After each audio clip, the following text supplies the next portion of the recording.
Bahati mbaya sana mimi hapa ninazungumza pia ninayo kadi ya CCM.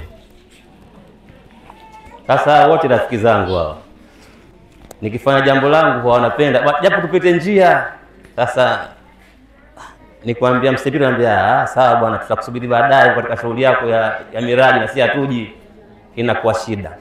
Lakini ndio hivyo, kila mahala kuna dola. Dola, nataka Waislamu mjue dola inaheshimiwa, inatukuzwa.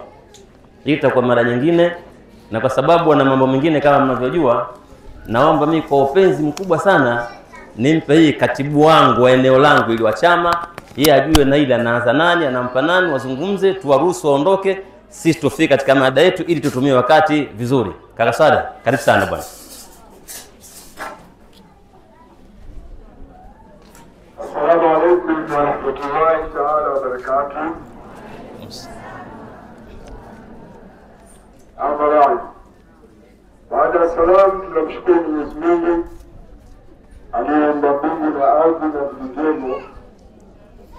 Lakini kipekee tuchukue fursa hii pia kumpongeza mteule wetu wa ubunge wa jimbo la Mbagala, yeye pamoja na mteule wetu wa udiwani wa kata hii ya Mbagala kwa kushiriki nasi katika tukio hili muhimu la malezi bora ya watoto wetu katika shule.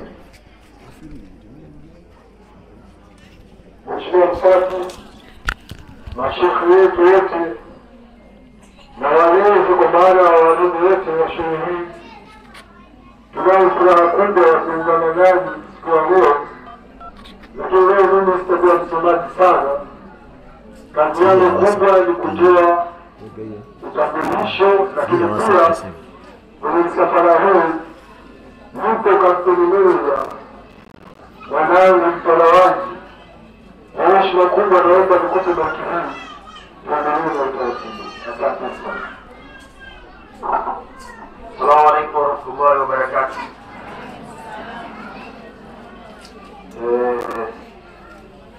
Kwanza tuwapongeze sana kwa kongamano hili kubwa na hatua za kina mama. Na nilikuwa naambiwa hapa kuna mada ya mwanamke na nafasi yake katika jamii. Na kimsingi mwanamke katika jamii ana nafasi kubwa sana. Tena naamini Uislamu ndio umedadavua kwa ukubwa zaidi nafasi ya mwanamke katika jamii. Ingawa kwa sasa wanawake wenyewe wanadhani kwamba wao hawana nafasi kubwa katika jamii, kitu ambacho si kweli. Lakini nafasi ya mwanamke katika jamii ni nafasi kubwa mno. Na shekhe alikuwa ananiambia mada hiyo ndio inaendelea na sisi tumeingia, lakini mimi nitawagusia tu sehemu chache ya nafasi ya mwanamke katika jamii. Naamini Uislamu umetoa mwongozo kwenye Qur'ani aya, na iko aya ya sura An-Nisa inayomzungumza mwanamke kiundani, imemdadavua thamani yake, nguvu yake, heshima yake, nafasi yake kwenye Uislamu na kwenye jamii. Lakini hayo sasa ni ya mashehe.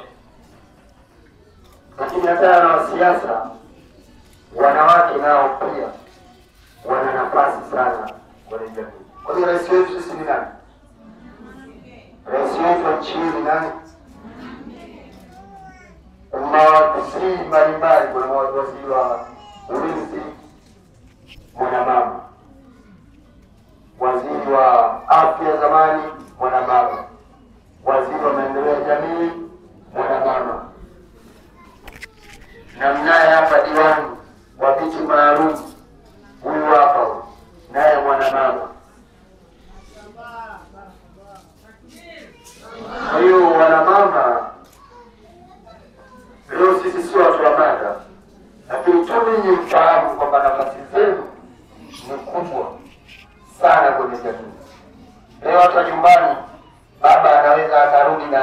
hasira, lakini wewe mwanamama unaweza kumsoma baba na ukamjua wewe mwenye hasira, ukamtuliza na mambo yakaenda vizuri.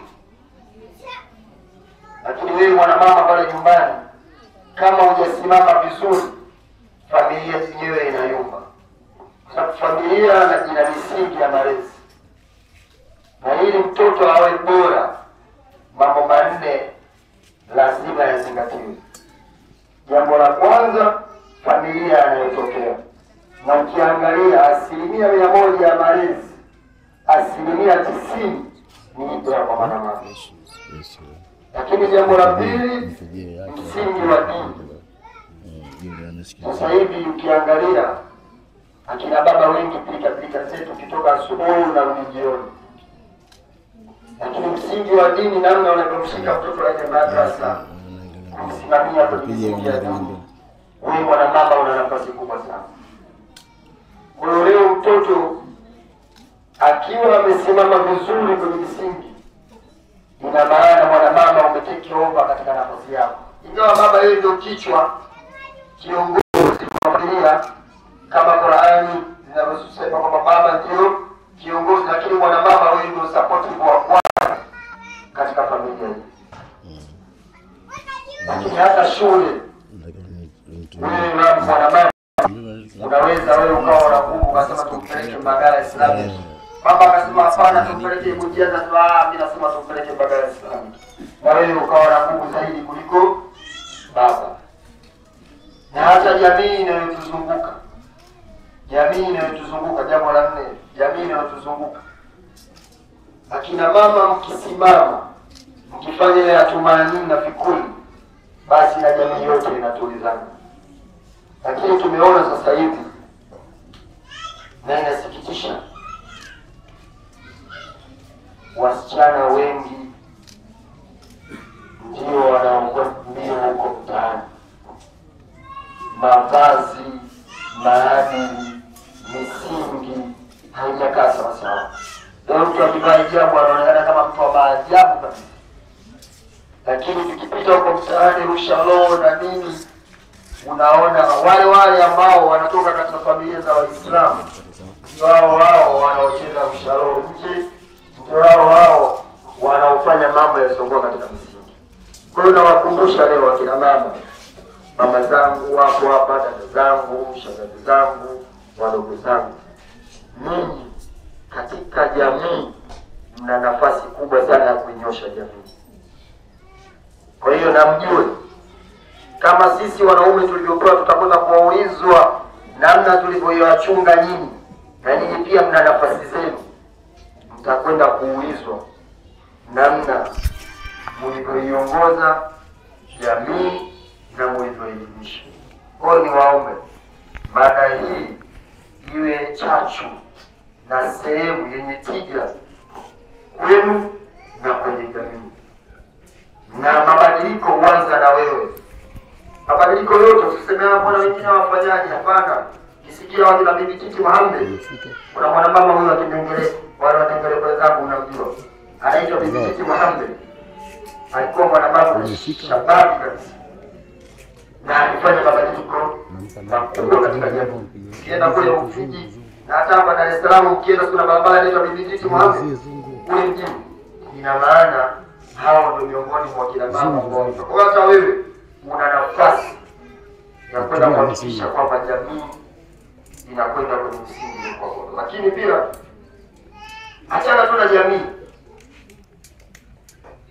lakini bali tuthiruna alhayata ad-dunya wala al-akhiratu khayrun wa abqa.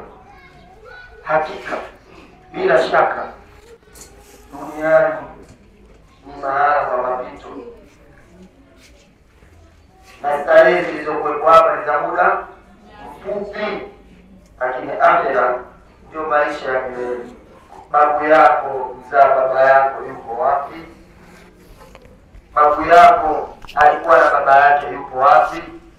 Rafiki yako yuko wapi? Ukienda kuangalia makaburi unaambiwa haya ya mwaka 1800 sijui na ngapi. Lakini sisi hapa tunaishi miaka 60 tu. Hiyo ndio miaka ya kisura ya Bwana Mtume Muhammad sallallahu alaihi wasallam. Kama utabahatika hiyo inakuwa bonus. Sasa haya nayo yanataka sana kufikiri na kuyawaza hayo. Kaburini ni sehemu ya muda mrefu, na maswali yanaanza pale mashehe huwa wanasema. Kwa hiyo akina mama, mjue mtoto wako akiteleza, wewe ndio umesababisha.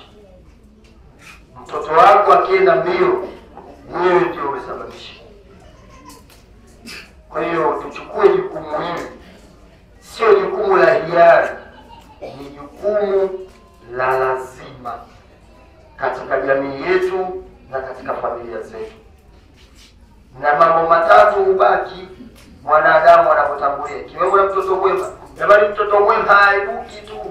Mtoto mwema anatengenezwa, anapelekwa madrasa, anapewa maelekezo, ndio baadaye anakumbuka kusema kwamba kumbe mama ameondoka na baba ameondoka, anatia ubani, Allahumma ighfir lahu wasabnahu fil janna. Sasa sio mtoto mwema tunasema mtoto mwema anatengenezwa. Kuna hadithi inayosema al-billu la yabra wa dhanbu la yusa wa dayanu la yamutu kama tadinu tudani. Wema haujawahi kuoza na ubaya au dhambi haijawahi kufutika. Hakuna dhambi ndogo na wala hakuna dhambi kubwa. Kama hujatubu dhambi hiyo utaikuta. Naeleka dhambi hatakiwa mithili ya sisimizi mdudu chungu. Mashehe na vitu Qur'ani imeelekeza. Kama hiyo hujaitubu utaikuta. Hii ni hadithi ya Bwana Mtume Muhammad sallallahu alaihi wasallam. Anasema bilu la yabra, wema hauozi, wa dhambu la yusa, dhambi au baya haufutiki. Wewe usio kasema unajua yule kashakufa, deni lake ndio limekufa, umekufa wewe. Kwa hiyo ndugu zangu, mimi nilikuwa nasema lakini mimi nimeongozana na wagombea. Mgombea wetu wa diwani, simama watu wakuone. Huyu anaitwa Bwana Kazi. Lakini nimeongozana na mgombea wa ubunge, kaka yangu Kakuru, Bucha Kakuru. Kazi huyu ndio diwani wenu mtarajiwa wa eneo hili, kata hii ya Mbagala. Na Waislamu, zana zile za kusema kwamba serikali na sisi, jamani, serikali lazima iendane na sisi. Kwa hiyo huyu ni kijana wenu, mdogo wenu, na kwa bahati nzuri ni mkazi wa maeneo haya. Yule pale Bwana Kakuru kaka yenu, na yeye alikuwa anasema twendeni. Si mmemwona Kakuru alipopendeza? Huyu anatokea hapa Twangoma. Kwa hiyo Kakuru na Bwana Pasi, Mbagala Primary miongoni mwa shule za Kiislamu zilizowahi kuwa shule bora zaidi katika jimbo hili la Mbagala. Zinatoa msingi bora, elimu bora, na walimu wake wako bora. Na watoto wakitoka hapa wanakuwa bora. Huwezi kumwona mtoto aliyetoka hapa anakwenda mbio mtaani. Haijawahi kutokea. Mimi niko kijana wangu mmoja anatoka hapa.